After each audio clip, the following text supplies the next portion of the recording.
Hello students, welcome back to another part of English grammar class. In the previous video, we have learned about kind of adjectives. Today we will discuss about degrees of comparison. When adjectives are used to compare the quality or quantity of two or more person or things, they are called the degrees of comparison. There are 3 degrees of comparison of adjectives: positive degree, comparative degree, and superlative degree. Positive degree. When adjectives describe a single person or thing, they are said to be of positive degree. Positive degree of adjectives make no comparison. So when we talk of one person or thing, we use the positive degree. Let's see the example. Rohan is a tall boy. This garden is beautiful. We have not compared Rohan with any other boy and garden with any other garden. Comparative degree. When adjectives make unequal comparison between the quality and quantity of two persons or things, they are said to be of comparative degree. So when we compare two people or things, we use the comparative degree. Let's see the example. Saif is taller than Rohan. Comparison between two persons, Saif and Rohan. Second one, Malathi's garden is more beautiful than my garden. Comparison between two gardens, Malathi's garden and my garden. Third one, superlative degree. When adjectives compare more than two persons or things, they are said to be of superlative degree. So when we compare 3 or more people or things, we use the superlative degree. Let's see the example. Riaz is the tallest boy in the class. Comparison of more than two persons. Susan's garden is the most beautiful garden in the colony. Comparison of more than two gardens. Let's see formation of the comparative and superlative degrees of adjectives. By adding R to form the comparative degree and ST to form the superlative degree to the adjectives ending in E. For example, close, closer, closest. Large, larger, largest. By doubling the last consonant and adding ER to form comparative and EST to form superlative to the adjectives ending with a consonant and preceded by a vowel. For example, big, bigger, biggest. Hot, hotter, hottest. By removing Y and adding IER to form comparative and IEST to form superlative to the adjectives of two syllables ending in Y preceded by a consonant. Example, heavy, heavier, heaviest. Lazy, lazier, laziest. By using more to form comparative and most to form superlative before longer adjectives with more than two syllables. Intelligent, more intelligent, most intelligent. Comfortable, more comfortable, most comfortable.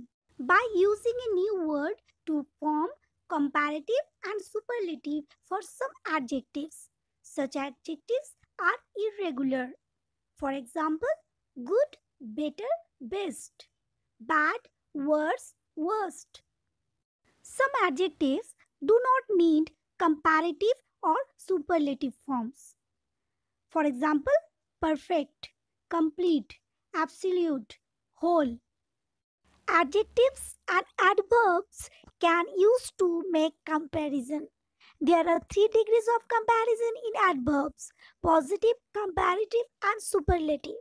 When we talk of the activity of one person or things, we use the positive degree. When we compare the activities of two people or things, we use the comparative degree. When we compare the activities of 3 or more people or things, we use the superlative degree. We can compare only adverbs of manner, degree, and time. Let's see the example.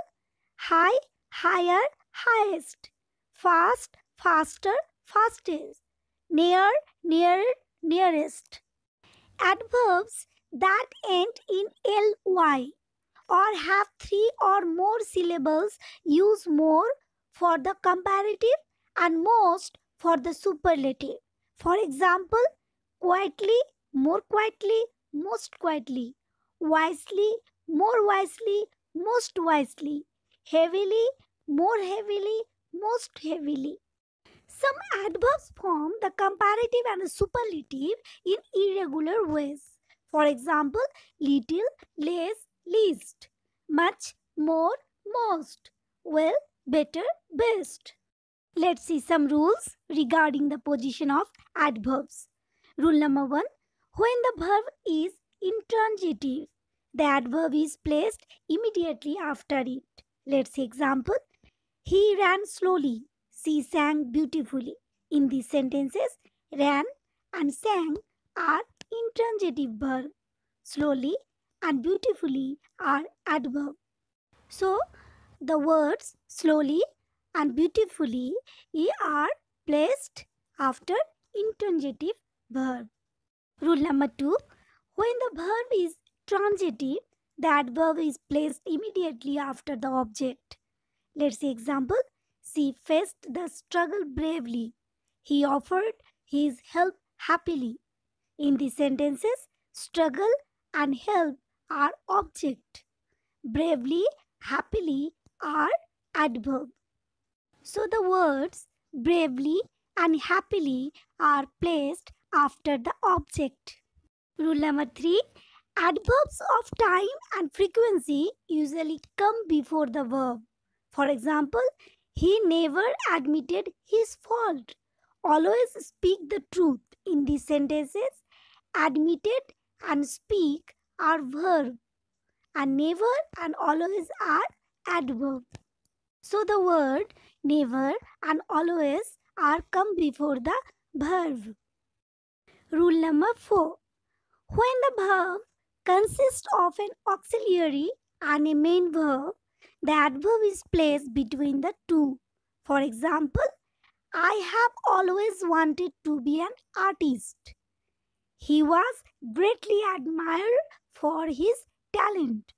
Have, was, and wanted and admire are auxiliary and main verb. Always and greatly are adverb. The words always and greatly are placed between auxiliary and main verb. Rule number 5. An adverb that modifies an adjective or another adverb comes before it. For example, she is very smart. They are highly educated. These sentences, smart and educated are adjective. Very and highly are adverb. The words very and highly are comes before adjective or another adverb. Rule number 6. The adverbs only, merely, even, not, and never are usually placed before the words they modify. Let's see example. I merely wanted to know the cost. She never keeps her promise. So, the words merely and never are placed before the words they modify. I just hope clear the concept. Thank you.